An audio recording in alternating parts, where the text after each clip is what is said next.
Years of hard training and actual battle experience in Spain and Poland had made the German army look invincible. But what about the British and French?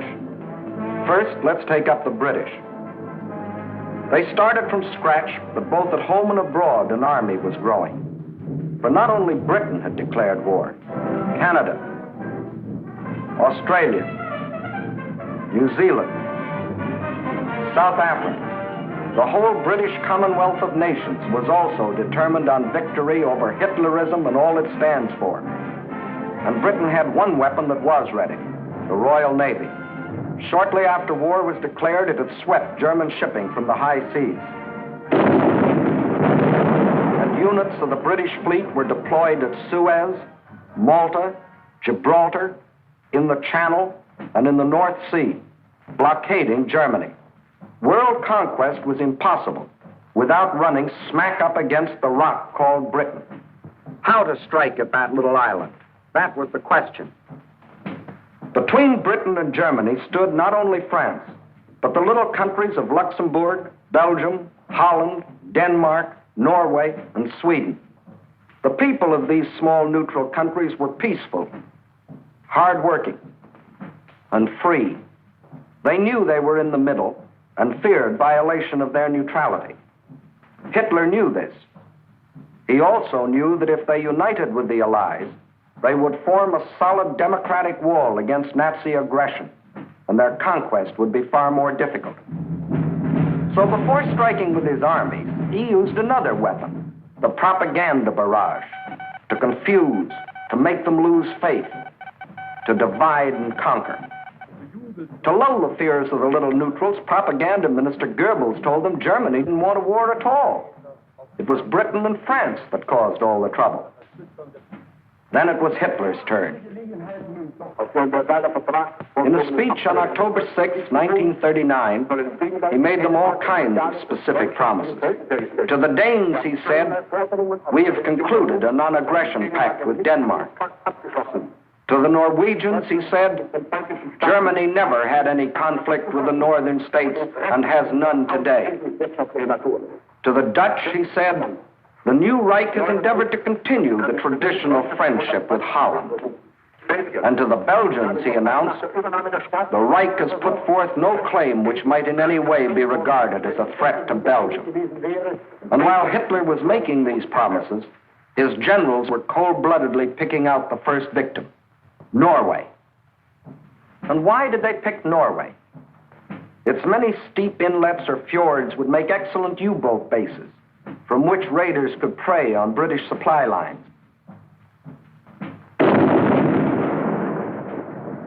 Also, it would give the Nazis vital air bases. This is Scapa Flow, British naval base, and this the blockade fleet. At this time, the German-based bombers couldn't reach them. Possession of bases on Norway's western shore would bring these vital British defenses under easy bomber attack. But he couldn't take Norway without also taking tiny Denmark, the springboard for his attack. So at dawn on April 9th, 1940,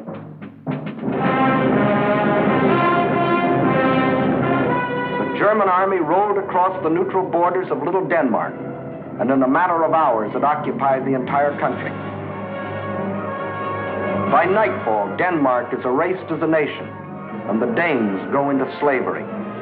Although only 6 months before, Hitler had announced, "We have concluded a non-aggression pact with Denmark. The Danes will not forget." Meanwhile, in Norway, peaceful-looking German merchant ships like these had sneaked inside Norway's neutral waterway and tied up at all principal ports. That is, they looked like merchant ships. But if the Norwegians had had X-ray eyes, this is what they would have seen. The Trojan horse of ancient Greece brought up to date with new and deadlier weapons. At the precise moment that the Nazis overran Denmark, these quiet-looking ships sprang to life.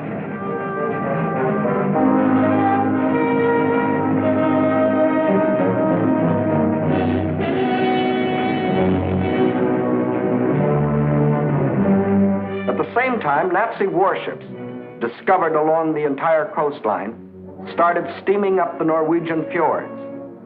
Ships, transports, tanks, men, planes, all flung themselves simultaneously upon a defenseless country. Airborne infantry seized every strategic Norwegian airport. The whole job was made easier by treacherous fifth columnists, led by Major Quisling, who seized power and issued orders to suppress resistance. Nazi warships steamed past silent guns that could have blasted them out of the water. This was one of the most amazing acts of treachery the world has ever known. It brought Major Quisling international fame, making his very name synonymous with the word traitor. By the afternoon of April 9th, the Germans were in complete control of all 7 ports where they had landed in the morning.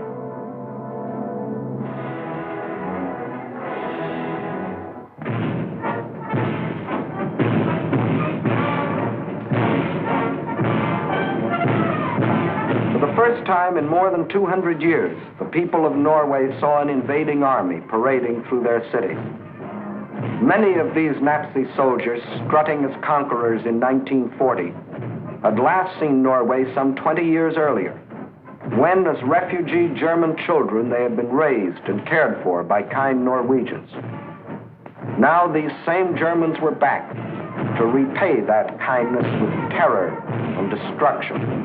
Once they had occupied the capital, the Nazis quickly fanned out in all directions. But loyal Norwegian troops stopped one German column between Hamar and Elverum.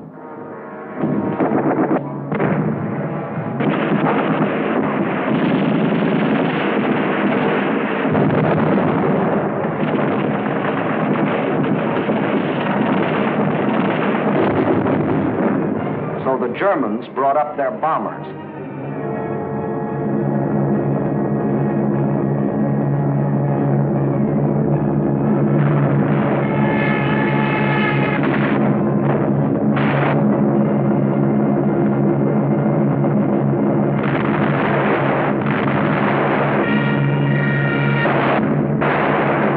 Norwegians were forced to flee to the north under constant and unopposed air attack. It was here that Captain Robert Losey, an American military attaché, was killed, the first American soldier to lose his life in this war. Meanwhile, the Nazis had spread all over the country. Small patrols occupied every strategic village. Parachute troops landed high in the mountains.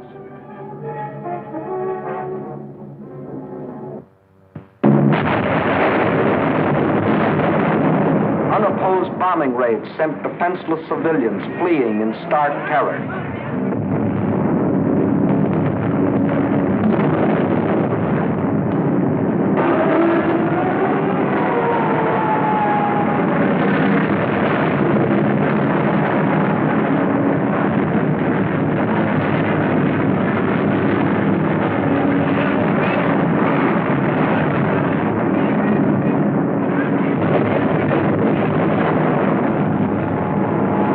They hadn't wanted war.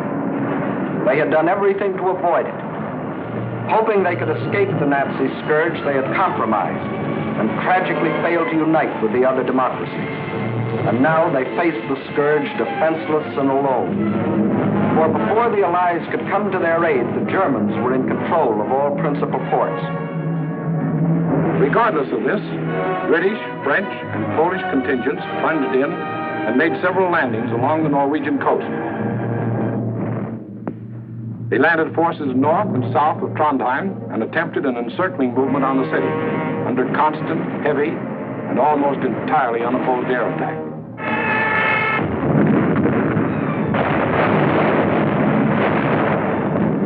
Well, the scene of action was out of range of British fighter planes. So they brought up aircraft carriers. But these are at a disadvantage when opposed by land-based planes. The Allies, therefore, were badly battered from the air. Finally, suffering heavy losses, they withdrew from a hopeless situation. Further to the north, at Narvik, they met with better success, inflicting heavy naval losses on the Nazis.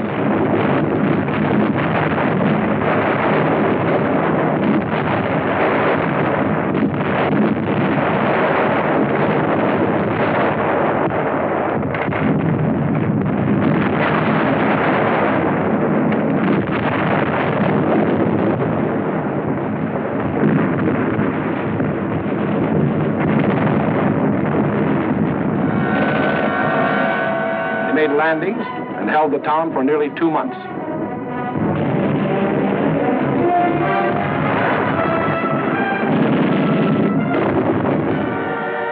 Incidentally, they also took their first prisoners of the present war. Again, the Nazis' overwhelming air superiority proved a deciding factor. And the Allies were forced to withdraw under terrific air bombardment.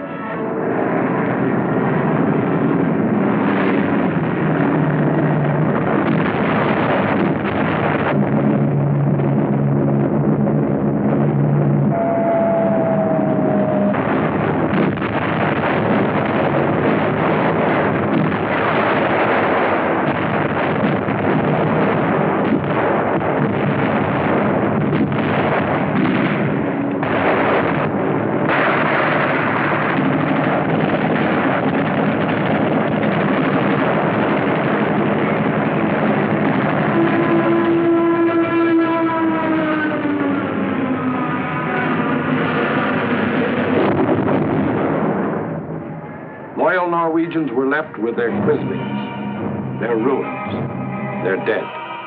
Even though 6 months before Hitler had said, Germany never had any conflict with the northern states and has none today.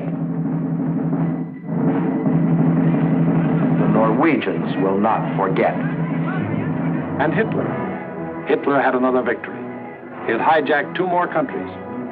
The world wondered and sometimes marveled at this man's efficiency. Gangster Dillinger was efficient too.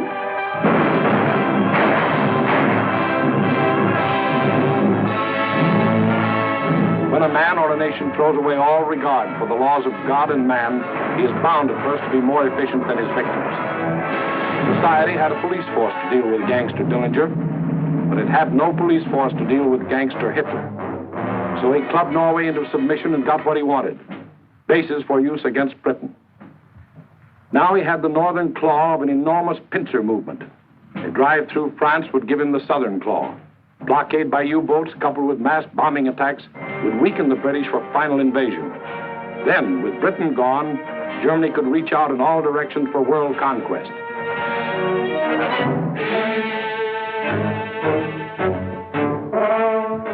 His next move must obviously be through France to get his southern claw. Through France. How was she to face the onslaught?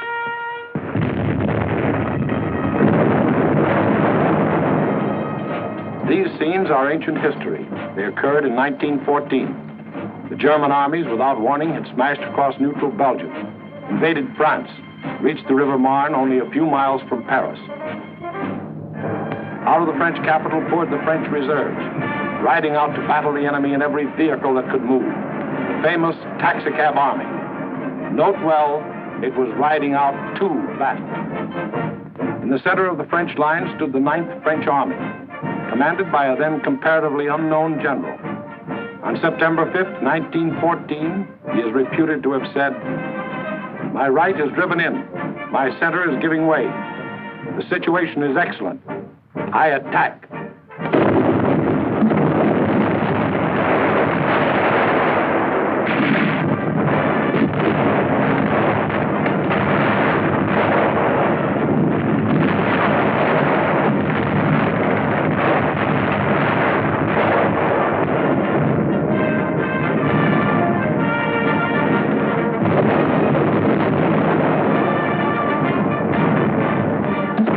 Attack.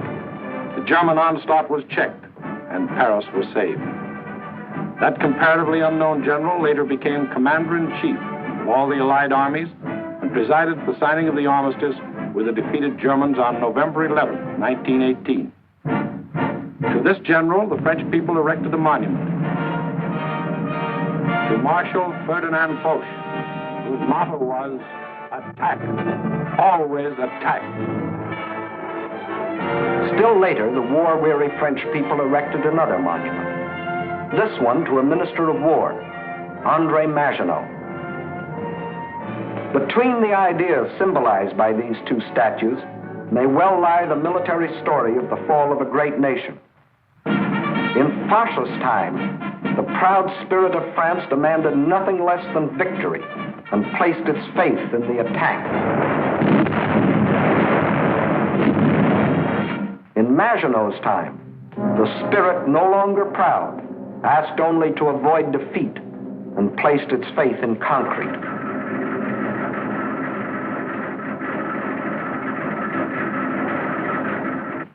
So the French built the mighty chain of fortresses called the Maginot Line. These tremendous bastions were built deep into the French land. They were connected by underground passages and railways, guarding France's eastern borders facing Germany. And when France was finally forced to declare war against the rising Nazi menace, the French troops, instead of attacking, were marched into their modern caves to wait for the Nazi blitz to smash itself against the Maginot Line. And their generals, headed by Marshal Pétain, proudly announced, "Whoever makes the first move in this war will be hurt." But Hitler didn't go near the Maginot Line. That was France's strong point. Instead, he attacked the weak point. Hitler knew that the French had tried to avoid war instead of preparing for it. That knowledge was one of his greatest weapons. He knew they had planes, but he knew they were antiquated. He knew they had tanks, but he knew they were few in number and lightly armored. But most important of all, he knew that France had become a cynical and disillusioned nation. What made this change in the French spirit?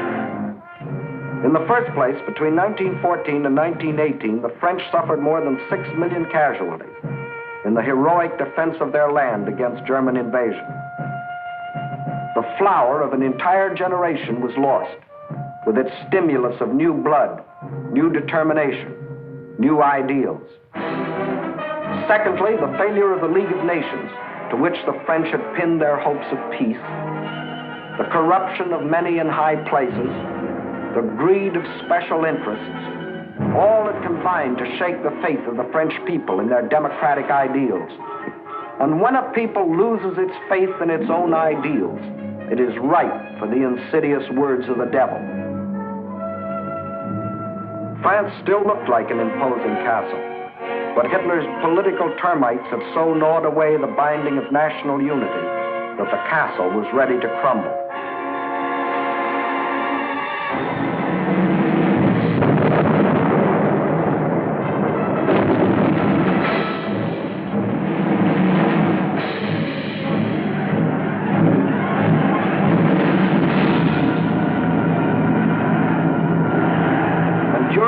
Months of military inactivity that we call the phony war, a ceaseless barrage of German propaganda crossed the still waters of the Rhine to affect the soldiers in the Maginot Line.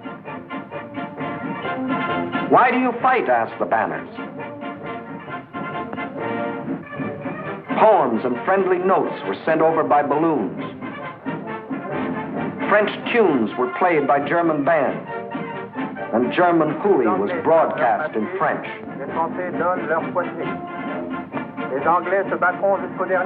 The British will fight to the last drop of French blood. You have been deceived. This is an imperialistic war for Britain. We Germans want nothing of France. What is happening to your wives back home, soldiers? The British are stationed in your villages. Yes, France was ready to be plucked. The whole force of the Nazi might was turned toward the west.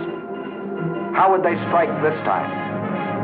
Through Alsace-Lorraine as in 1870? Through the Low Countries as in 1914? What was the 1940 model conquest? The French considered the Maginot Line utterly impregnable, and therefore believed the Germans would again try a swing through the Low Countries as in 1914. But even after Hitler's rape of Scandinavia, Holland and Belgium, hoping against hope, still clung to their neutrality. So the French massed 78 divisions here along the border of Belgium. 17 were in the Maginot Line. 10 divisions here in case Mussolini got bold. 3.5 as a safeguard against Spain. The British had 10 divisions here. The Allied strategy in the event of an attack against the Low Countries was to swing their armies like a gate into Belgium, the hinge being the north end of the Maginot Line. This all-important hinge was protected by the forest of the Ardennes, a hilly and thickly wooded area, honeycombed with streams, its roads narrow trails, its bridges too weak for military vehicles. French strategists estimated the forest of the Ardennes impassable for armored forces. As you will see, this was one of the costliest estimates in all military history. That was the situation on May 9, 1940.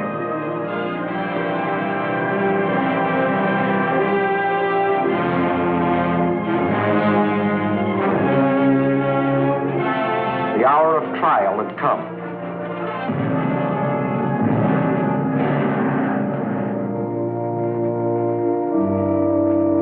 The people of the democracies prayed for strength to meet the coming hurricane of terror.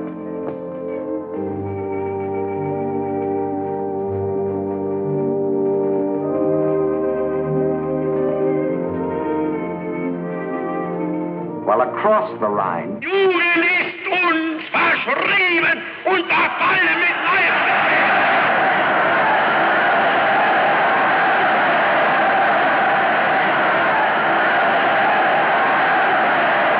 delirious madness possessed the German nation. Nun als Dauererscheinung für uns, unser Oberster, wird die Einführung der allgemeinen immer wieder herniedersteigen. Und dass man die Wahrheit über Deutschland berichtet. 50.000 Mann auf den Baustellen, der ganz Deutschland erfasste. Überall herrscht seit einem Jahr Regen. Und für den deutschen die Reinheit seiner Rasse hält. Hitler aber ist Deutschland wie Deutschland. Deshalb innerlich nicht zu uns gehört.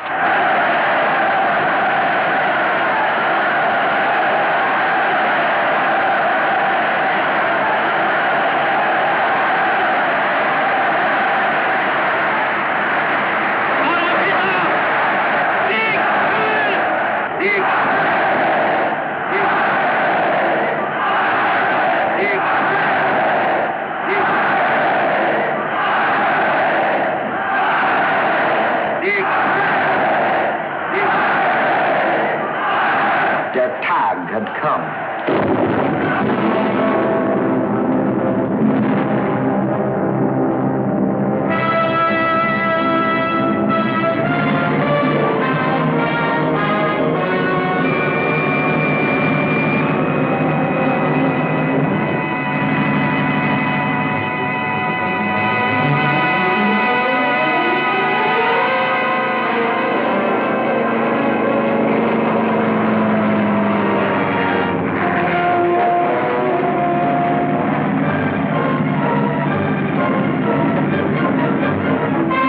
Without even bothering to declare war, the German armies launched a coordinated attack across the neutral borders of Luxembourg, Belgium, and Holland, from the Maginot Line north to the sea.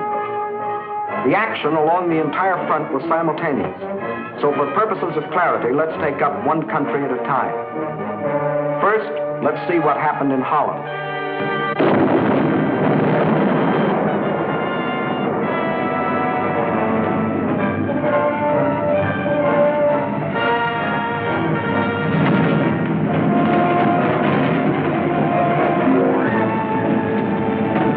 Nazi ground forces smashed through the improvised and hastily erected border defenses. But the main attack was to come from the air, far behind the defense lines.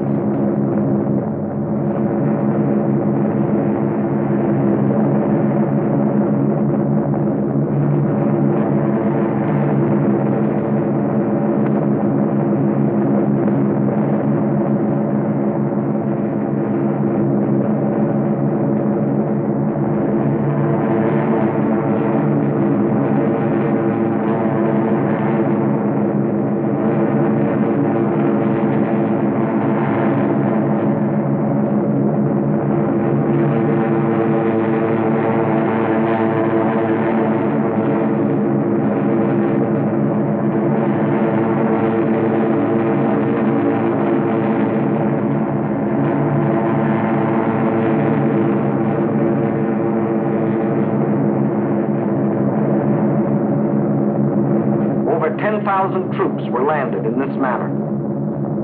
Before the stunned citizens of Rotterdam even knew they were at war, these troops, aided by well-trained Fifth columnists, quickly captured the airport and outlying sections of the city.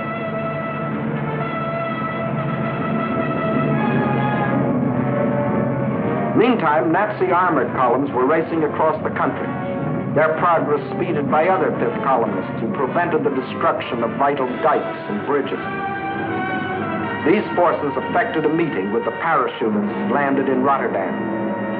The Dutch were doomed to defeat.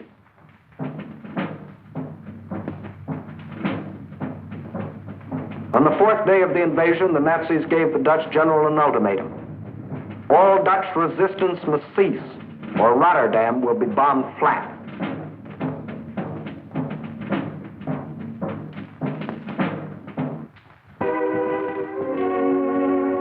The Dutch general had little choice. To save the lives of innocent civilians, he accepted the German terms. But after the unconditional surrender, the Nazis bombed the city anyway.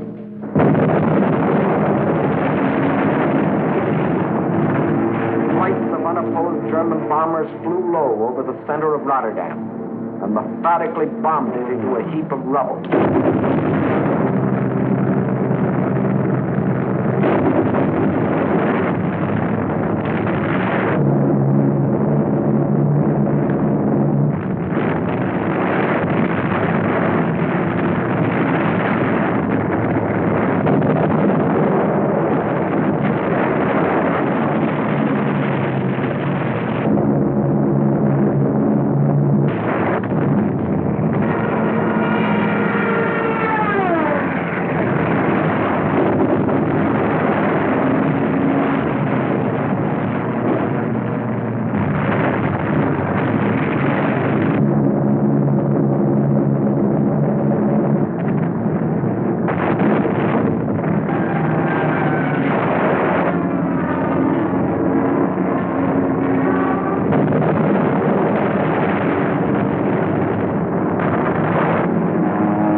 One of the most ruthless exhibitions of savagery the world has ever seen.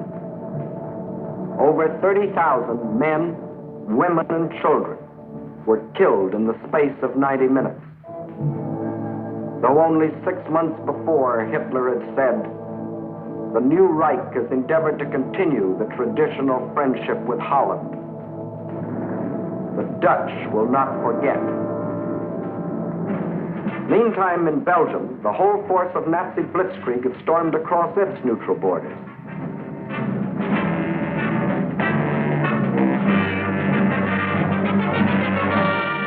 The main German attack was directed at the Albert Canal-Meuse River line, the anchor of which was Fort Eben Emael, a modern and seemingly impregnable fortress.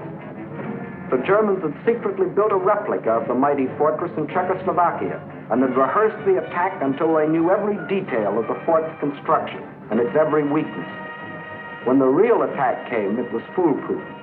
Parachute troops, dive bombers, flamethrowers, specially trained engineer battalions, all working together as a well-trained team.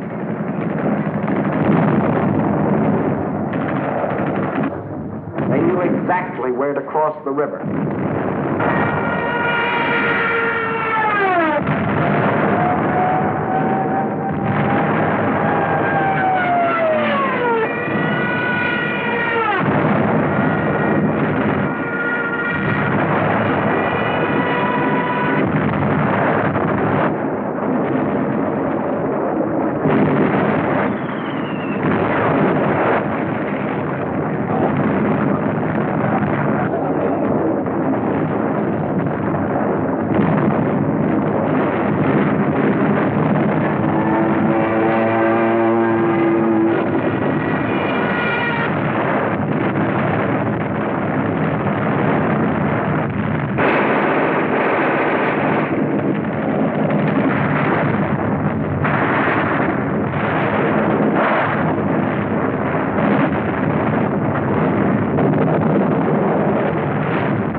Notice that this assault engineer knows exactly where to put his high explosive charge in order to destroy the blockhouse.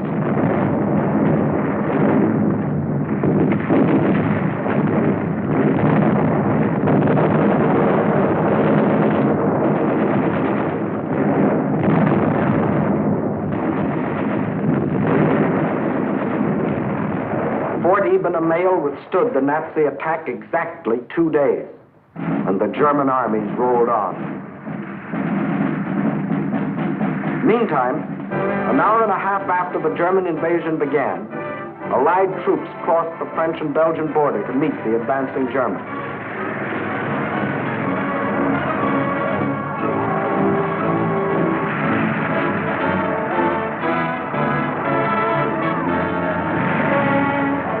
As they raced across Belgium to take up their defense positions, they met an obstacle they hadn't counted on.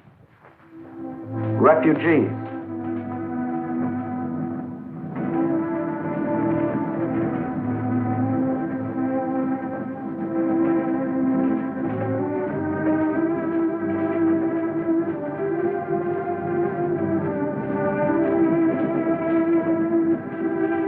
And the refugee-choked roads didn't get that way by accident. The Nazis methodically bombed little towns and villages, otherwise devoid of any military value, not so much to kill as to drive the inhabitants out onto the highway. Then, by expert machine gunning, the Nazis would herd them along in terror-stricken flight to hopelessly entangle the advancing Allied armies.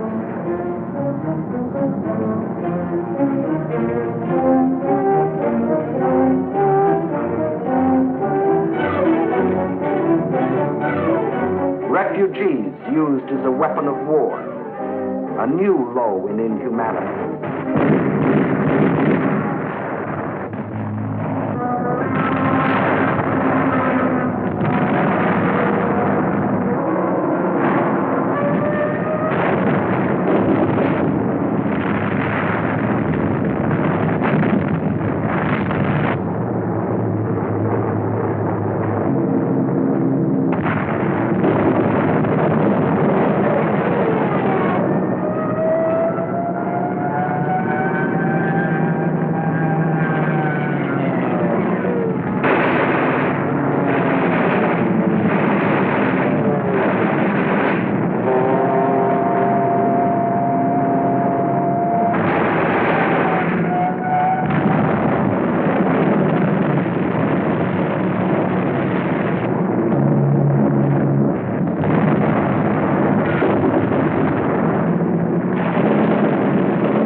No school today, the sign says. But children are otherwise occupied.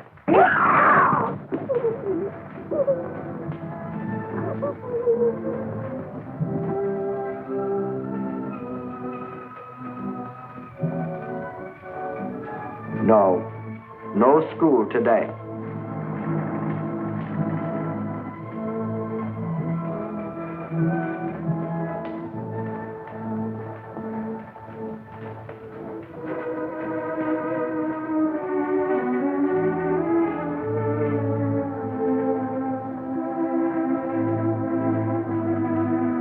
Although only 6 months before, Hitler had announced, "The Reich has put forth no claim which might in any way be regarded as a threat to Belgium." The Belgians will not forget.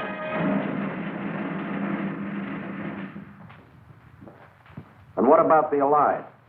They were convinced that the German attack on Belgium and Holland was the main thrust, and according to plan, had swung their armies like a gate into Belgium. But the attack on Belgium and Holland was only a feint. The main German attack was to be centered where the Allies least expected it, through the Ardennes forest. For this decisive blow, they had secretly assembled the mightiest striking force the world had ever seen, including 45,000 armored vehicles.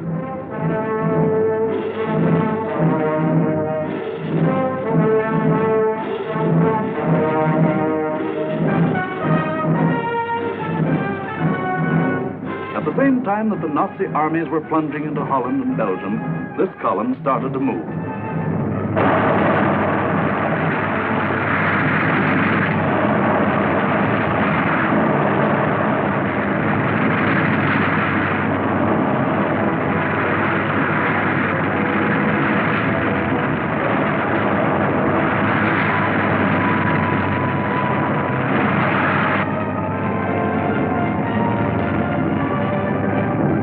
Well-trained engineer battalions went first.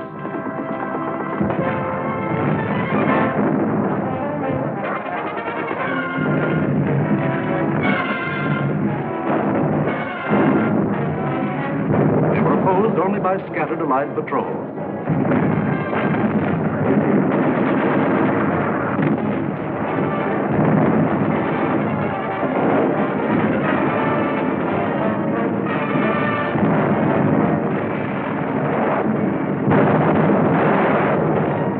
They cleared pathways for the tanks to follow.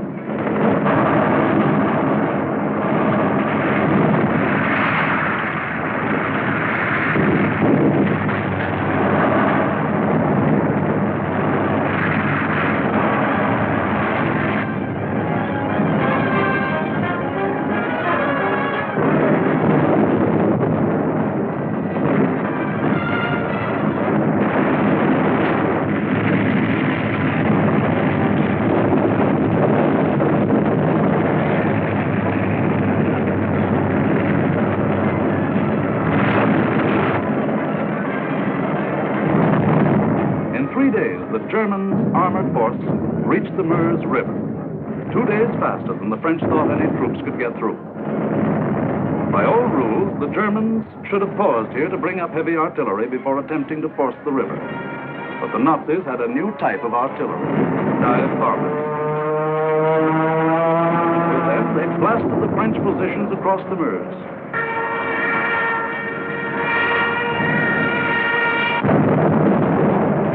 With feverish haste, the Germans laid a barrage across the river with anything and everything that would shoot.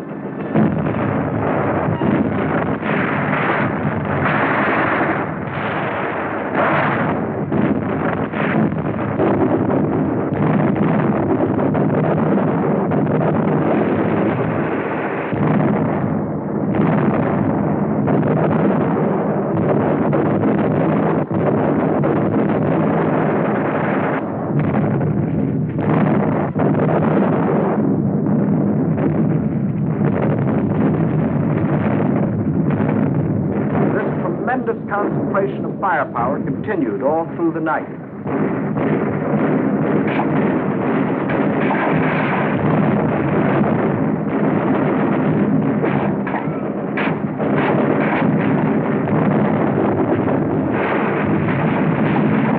By the following day, shock troops were able to get across the river.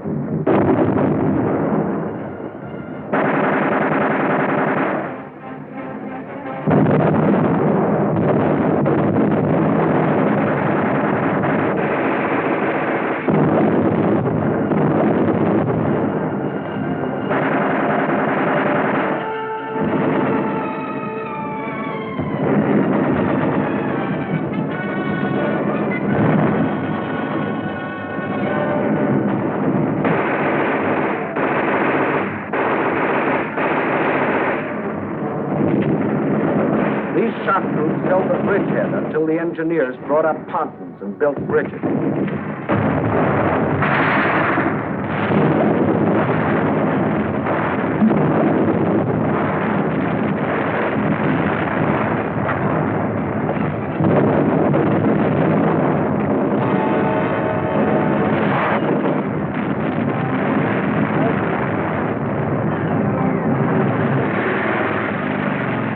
Then, without wasting a moment, across these bridges, the main armored force of the German military machine rolled through to Sedan for the all-important breakthrough into a dismayed and flat-footed France. There went the old ball game for the Allies. From here on, it was only a matter of how long. Watch the map as one of our intelligence officers explains the details of the German breakthrough. We speak of the breakthrough at Sedan, but actually the break was along a wide front extending for 50 miles from Namur in Belgium to Sedan. Further north, the Allied armies had swung like a gate into these positions.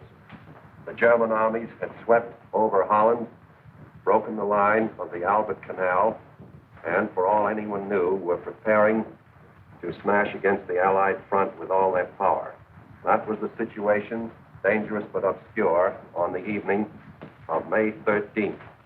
On the 14th and 15th, it became clear that the German breakthrough south of Namur was in the greatest strength, and that the French Ninth Army, attacked while moving into position, had been shattered. Without doubt, this was the point of mortal danger, and the French High Command ordered the abandonment of these positions, although they had not yet been attacked. Those positions were abandoned solely because of the situation developing along the Meuse near Sedan.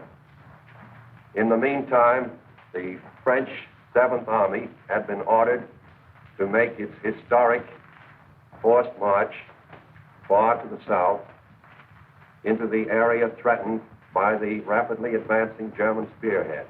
This army was not used to attack the German flank, but rather was used as a plug to restore the broken front. Throughout, the Allies had placed their faith not in offense, but in defense, and the defense was doomed to failure because it was confronted with an entirely new technique in warfare, the plain tank infantry team in action. The world was staggered by the speed with which the German armored columns moved. What was the secret that enabled armies to move so far so rapidly? The secret lay in the organization of the striking spearhead. Armored forces came first, closely followed by motorized divisions, which peeled off, forming solid walls. And through the corridor thus formed raced the supply trucks to feed the ever-lengthening column. It was obvious that if the Allied situation was to be restored, the German column would have to be cut. On May 17th, General de Gaulle attacked the German flank and captured a few prisoners. But his light mechanized forces were like a pin pricking the side of a rhinoceros. A subsequent attack met with even less success. The means for a really successful counterattack against the German corridor simply did not exist. Where numbers of divisions were required, only handfuls of companies and battalions were available. A valiant attempt to cut the German corridor was made by a group of slow-moving British tanks just south of Arras. But lack of sustained striking power doomed this valiant unit to destruction. On May 21st, the German spearhead reached the channel port of Abbeville. Protecting their flank along the Somme, the Germans fanned out to the north and east. This was to be the perfect battle of annihilation. On May 28th, the Belgian army, compressed into a small space and weary of battle, laid down its arms. That left the desperate French and British defenders with their backs to the sea at the small channel port of Dunkirk. One of the greatest disasters in history seemed in the making. An entire British army faced annihilation. But out of the fog and the mist shrouding the channel came a strange armada of Navy craft, fishing boats, pleasure yachts, anything that would float. The seagoing people of Britain had come to rescue their army. High overhead, British fighter planes fought the Luftwaffe to a standstill.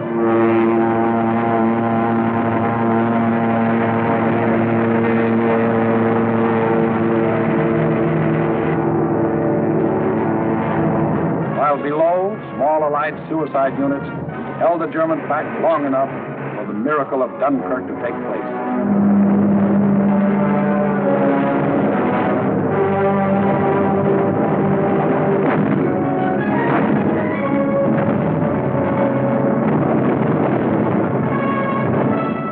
$211,500 British troops, plus 112,500 French and Belgian, were rescued.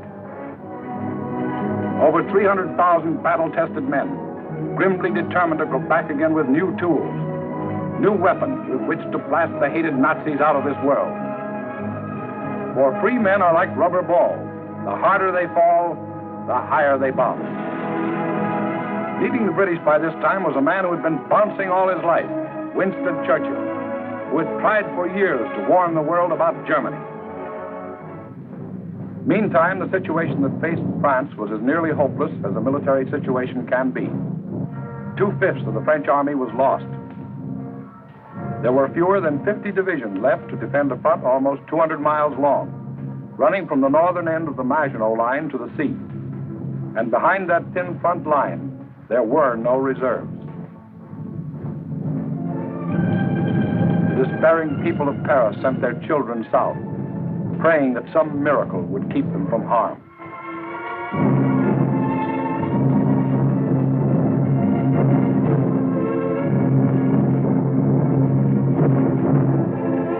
The hopeless men of the French army, without adequate arms or equipment, braced themselves for the coming blow.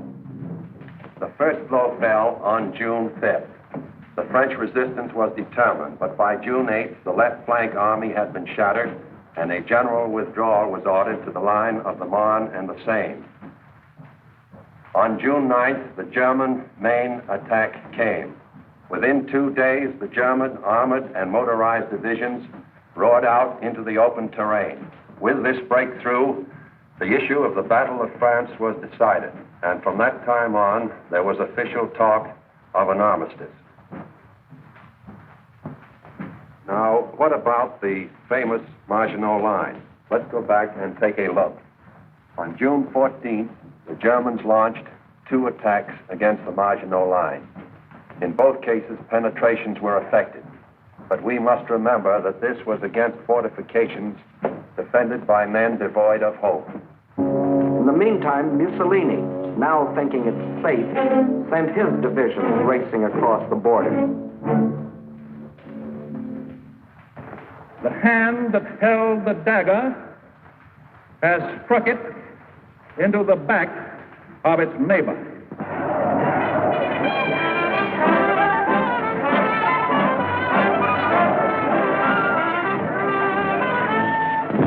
Organized resistance in France was no longer possible. The government faced 2 alternatives: retire to North Africa and carry on from there, or give up the struggle. France's leaders were old and tired, and the oldest and most tired was Marshal Pétain. Egged on by men like Laval, who saw in a German victory his chance for personal power, on June 16th, Pétain asked for an armistice. The news is carried to Hitler, who received this word of a great nation's fall in a characteristic manner. Also characteristic were his terms for the armistice. It must be signed in the coach where Marshal Foch met the defeated Germans in the last war.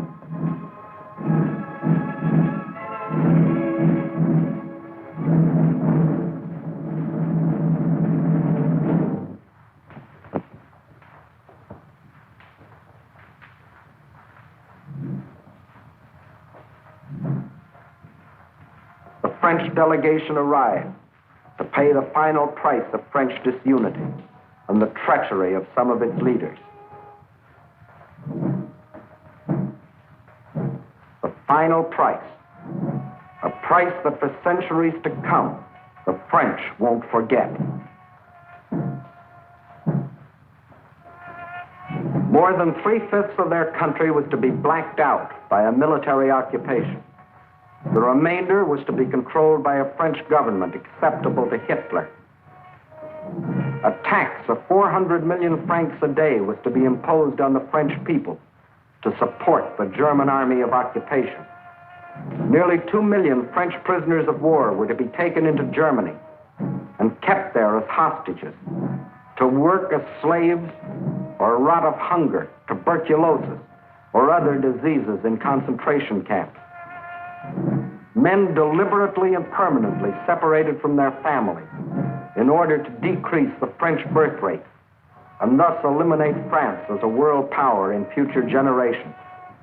French civilians, men, women, and children, must slave on farm or in factory for the Nazi master race or starve. There will be a class of subject alien races. We need not hesitate to call them slaves. French children were to grow up on such inadequate food that many would reach the age of 12 before they grew new teeth. And for any attempts to protest against these restrictions, thousands of innocent French civilians would be executed. This was the price the French were to pay as they signed the armistice.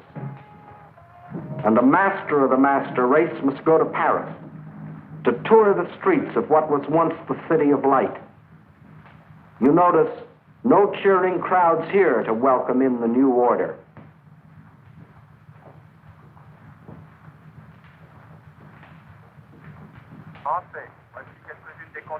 When the people of Paris come to the streets again, it is to hear the voice of dictators telling them what they must do,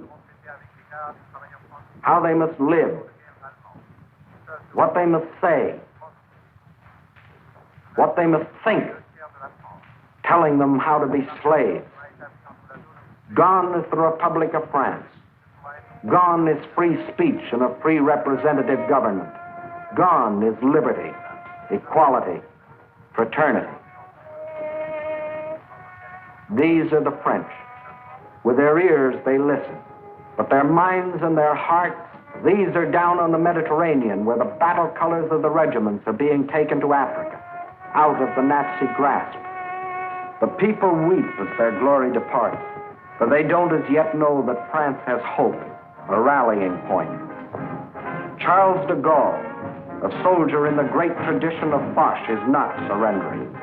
He will continue to fight, gathering about him loyal Frenchmen from all over the world to become the Free French Army, the fighting French. Yes, the people weep as they watch their colors go, not knowing that 2 years later, those same flags would again be unfurled in North Africa, alongside the Stars and Stripes, alongside the Union Jack. Once more, their leaders, General de Gaulle and the famous General Giraud, stand united in the common cause with the leaders of their allies. Once more, the red, white, and blue of France is raised on high. For out of the ashes of the defeat and the humiliation of France, her soul has been born again.